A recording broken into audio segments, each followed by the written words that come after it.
What if the Vault-Tec vaults worked as intended? What do I mean by what if the vaults worked as intended?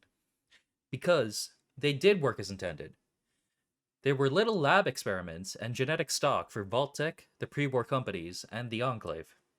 But what I mean is, what if Project Safehouse, which promised to save the lives of the American public, did as they advertised?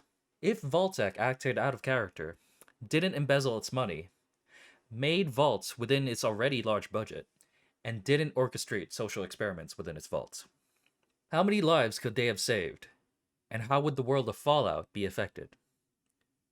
Starting with the canon vaults, there were many ways I could order this, in numerical order, by title entry order, in-universe chronological order, at random, or even by vibes. But today, I'll just go by region, from California to the Capital Waste, to the Mojave, to the Commonwealth, to Appalachia, and then to the rest of the country.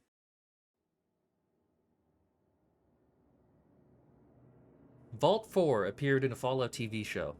In pre-war America, it was known to house scientists who inhabited the vault as a trial run. In actuality, the scientists conducted human experiments to create rad-resistant humans. Without the experiment, those who would otherwise be victims of Vault 4 would lead better lives. The flooded part of Los Angeles around Vault 4 would be reclaimed by its dwellers and restored with their gek. Also, the Gulpers of Vault 4 would never be created. Therefore, the Gulpers from the TV show would never have eaten Dr. Siggy Wilzig's head. This leads to the ghoul stealing the Doctor's head and confronting Maximus and Thaddeus, likely leading to the two squires' deaths. But, as we'll see later on, the events of the Fallout show would never have happened for multiple reasons. Vault 8 was a control vault that, in canon, succeeded in its mission and established Vault City. This vault is a template of what will likely happen with most vaults, establishing a network of distant and sometimes not so distant city-states. Most things would stay the same for this vault. The dweller, known as Richard Gray, would still be exiled, eventually falling into the vat of FEV, mutating him into the Master. Vault 12 was a vault which leaked radiation inside to observe the effects it had on humans. This resulted in the ghoulification of the vault, and the later establishment of the Necropolis, a ghoul settlement in the ruins of Bakersfield. As a control vault, Vault 12 would instead clean the ruins of Bakersfield with its gek, re-establishing Bakersfield City, or New Bakersfield. Vault 13 was a control vault.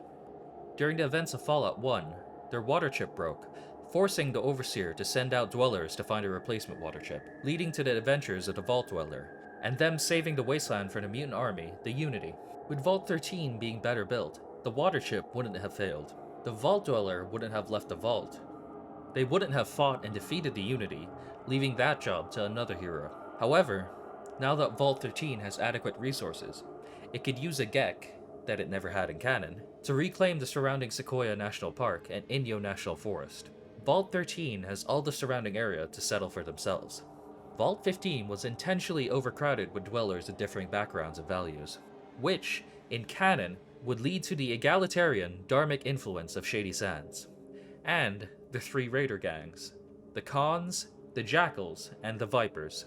The Khans refer to the Khans biker gang, and have developed into a society outside their role as raiders. They could have descended very well from the Khan biker gang members assigned to Vault 15. In New Vegas, the courier can aid Papa Khan in developing his tribe along the lines of the historic Mongol Khanates. The Vipers are a tribe of snake kissers and shamans. The Jackals are a raider tribe that developed cannibalism after leaving Vault 15, and seemingly have the most negligible lore development compared to the Khans and Vipers. As a control vault that's not overpopulated, or even a vault large enough for all four groups to coexist, whatever settlement Vault 15 would establish on the surface could have an even stronger start, giving this world's NCR 4 times the population for its starting capital. Vault 17. Whether this vault had an experiment or was a control vault is unknown. What is known is that the Unity transformed its inhabitants into the super mutants for the Master's army. Vault 29. Not much is known about this vault, except that it's, quote-unquote, full of rich, obnoxious teens. It had no positive or negative impact on the wasteland, so becoming a control vault would be another net positive in the post-apocalypse. Vault 31, 32, and 33, the 3 interconnected vaults from the Fallout show. The actual experiment here was that Bud and his buds ran Vault 32 and 33 as breeding pools. Once Bud bred his junior executives for enough generations, his 3 vaults would inherit the surface of Los Angeles, or the Boneyard. Since Bud and his other corpos aren't megalomaniacs in this scenario, Vault 31, 32, and 33 are 3 interconnected control vaults. Vault 31, 32, and 33 would develop into a collective powerhouse in Los Angeles. Their collaborative efforts ensure the city's coordinated and effective reclamation, making it a bastion of post-apocalyptic progress and prosperity. In this timeline, California would have at least 10 different control vaults. With these changes, California's post-apocalyptic trajectory is significantly altered. The NCR would be a much more potent force emerging from a foundation of multiple successful control vaults. Its early organization and more extensive population base would allow it to effectively counter threats such as the Enclave and the Super Mutants. As Fallout New Vegas events occur, the NCR is bolstered by its strong roots. Would the NCR's foundations have been stable enough to halt Caesar's Legion before its rise? With a more unified and resource-rich society, the NCR would stand a better chance of not only defending its territories, but also pushing back against Legion incursions, ensuring a more stable and prosperous future for the people of California.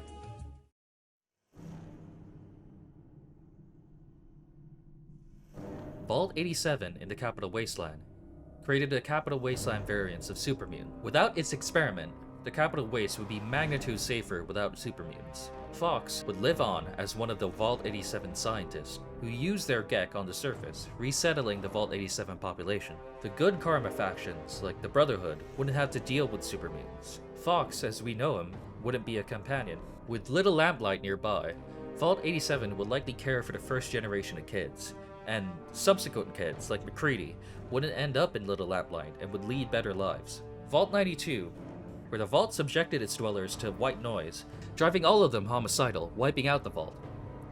Vault 92 would resettle Old Olney, leaving no room for Deathclaws to set up a nest. Vault 101. In canon, Vault 101's overseer was given unlimited authority and the vault was closed indefinitely. Without this experiment, as a control vault, Vault 101 can resettle Springvale and use its Gek in the surrounding area. They would house wastelanders who would otherwise be inhabitants of Megaton. Megaton itself would be scrapped and the bomb defused, and the Children of Adam wouldn't form. This also means the Children of Adam wouldn't appear in the Commonwealth or the island. This means James and the Lone Wanderer wouldn't settle with Vault 101, remaining in DC settlements under the protection of Rivet City. The Lone Wanderer leads a more normal life, becoming a scientist like their father. Vault 106 has psychoactive drugs in the air that turn any human hostile. As a control vault, it'll be one of many in the capital area, serving as a middle ground between 87, 101, and 112. Vault 108 was the Gary Vault. Its initial experiment was to set up the dwellers to fail in multiple ways, through faulty construction, leaving important roles unfulfilled, and an overseer who would die of cancer in 3 years. By the time the Lone Wanderer found the vault, it was populated solely by clones of a vault dweller named Gary. As a control vault near the Corvega Assembly Plant, Robotic Repair Center, and Wheaton Armory, Vault 108 could become the Capital Wasteland's new industrial center. Vault 112 was Stanislaus Braun's personal virtual reality.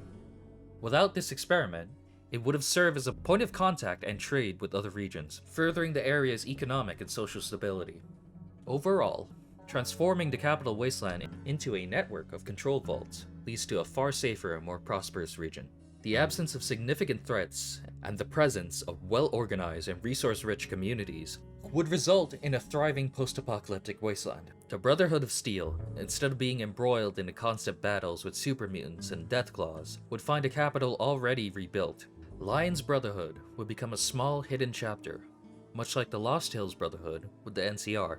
The combined efforts of these vaults would create a unified and resilient Capital Wasteland, paving the way for a brighter future, perhaps even before the Brotherhood of Steel arrives east. The Capital Wasteland is united under a new nation, the United States, the Capital Commonwealth, the Washington, D.C. Republic. Whatever form this nation takes, it won't be far off from the trappings of old America, considering that they have the iconography and artifacts of pre-war America at their doorstep.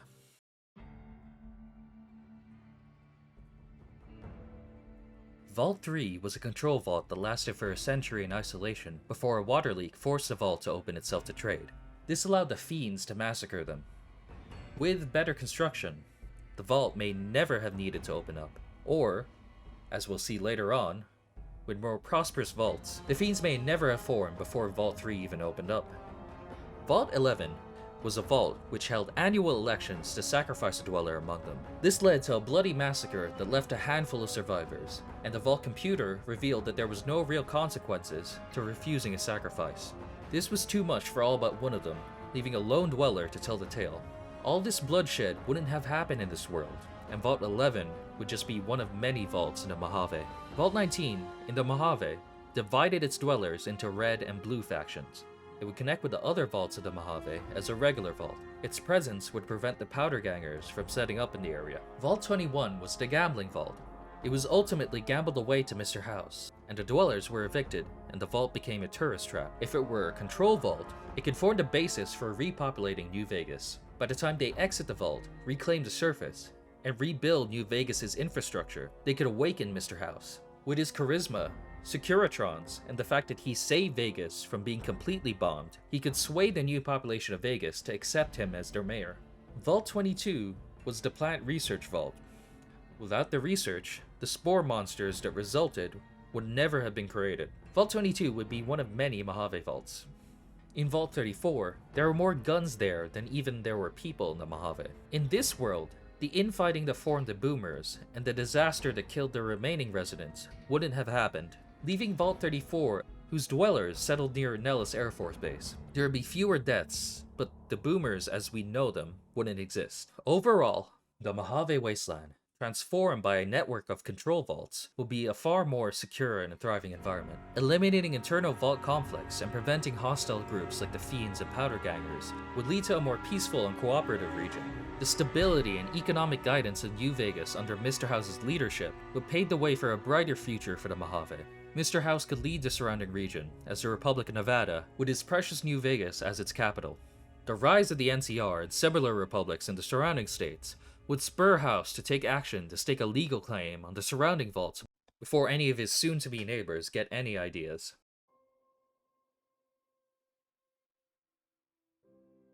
Vault 75, where vault scientists used a eugenics program to raise children into perfect soldiers. By the time of the events of Fallout 4, the Gunners occupied a vault. As a control vault, would re-establish Malden as a significant settlement. Vault 81 in Boston had scientists develop a cure-all for the diseases they would infect the unwitting civilian population with. As a control vault, Vault 81 would resettle the Fens or even Fenway Park, and in this scenario, they would be the ones to found Diamond City and Fenway Park. This new settlement, West Boston, would be a stronger, more influential version of Diamond City.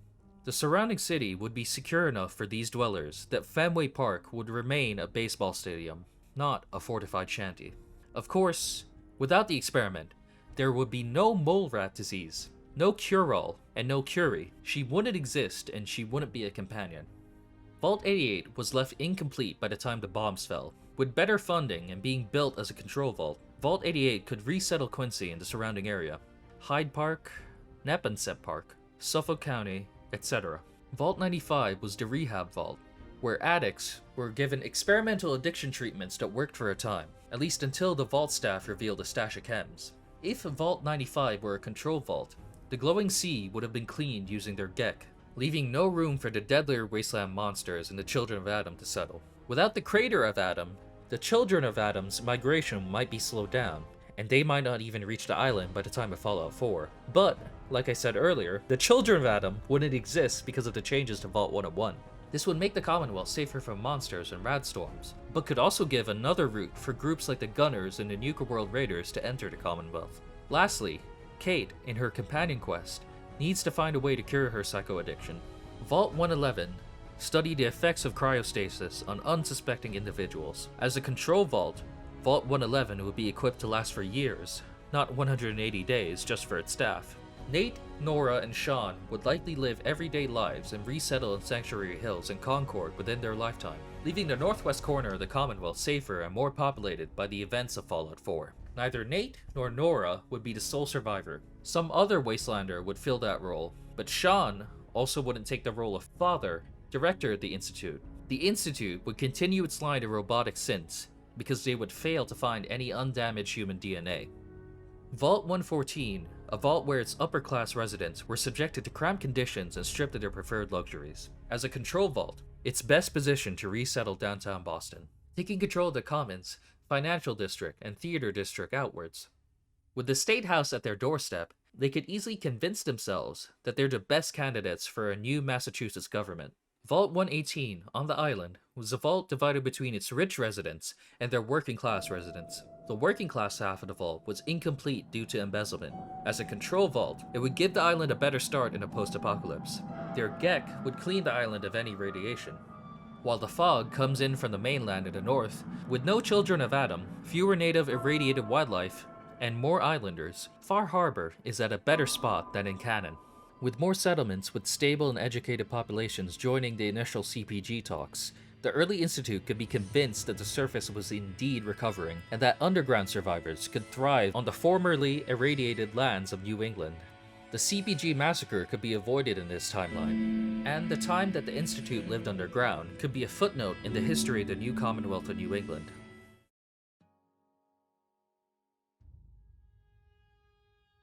Vault 51 had a Zax AI determine who to choose for Overseer. It had been decided that a battle royale was the best process.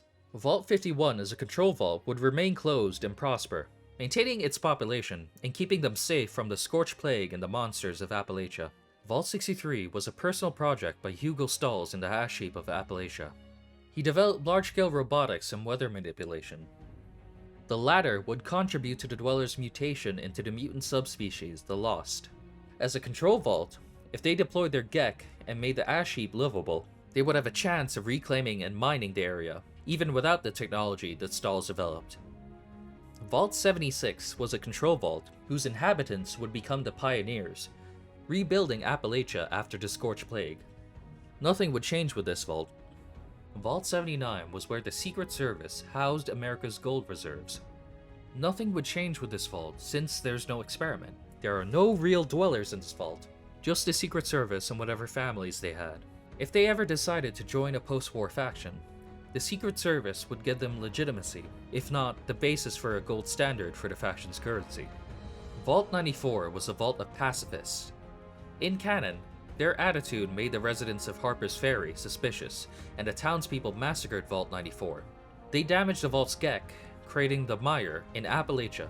As a control vault, they would be less suspicious to the townspeople of Harper's Ferry, and prepared to defend themselves and their GEC in the event of any attack. The Mire wouldn't be created, and Vault 94 would be free to help the Free States or the Brotherhood of Steel, at least until the Scorch Plague wipes them out anyway.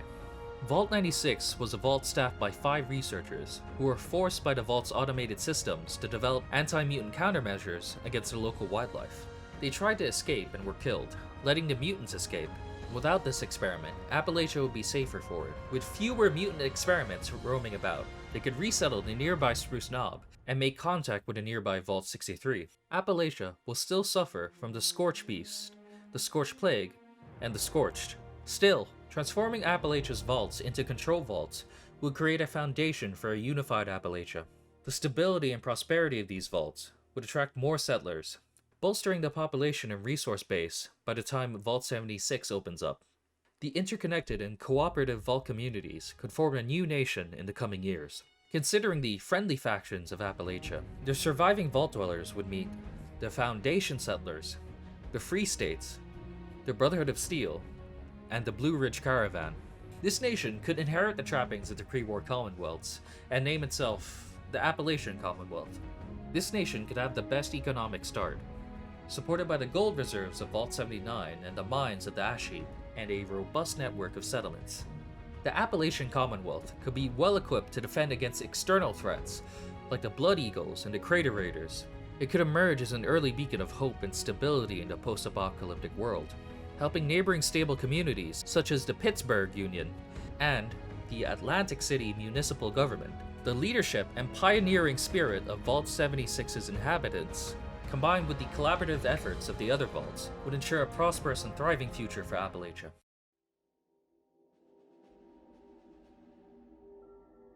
Vault 0 is the control vault, as in the command and control vault, which monitors all the vault experiments. It's the Fallout world's version of the Cheyenne Mountain complex. In Fallout Tactics, the calculator used the brains of pre-war American geniuses as processors.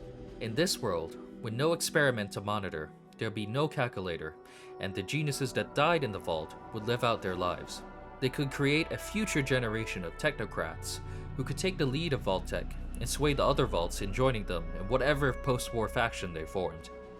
And that's all the mostly canonical vaults, and how making all of them control vaults could change the Wasteland. If you want me to explore the other regions of the United States, using more non-canonical sources, I could make a follow-up video showing how North America as a whole has changed overall in this timeline.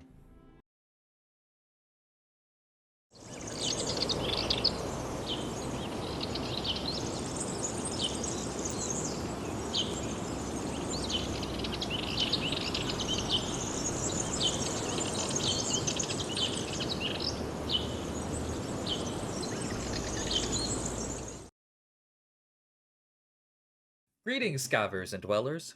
I am Baa'el de Carcossa, your shepherd through times unseen. I hope you enjoyed today's alternate history with me. If you like this, there's much more waiting in the archives. Look at my other videos for what ifs and coulda beens. My channel is still finding its flock, so your support means everything.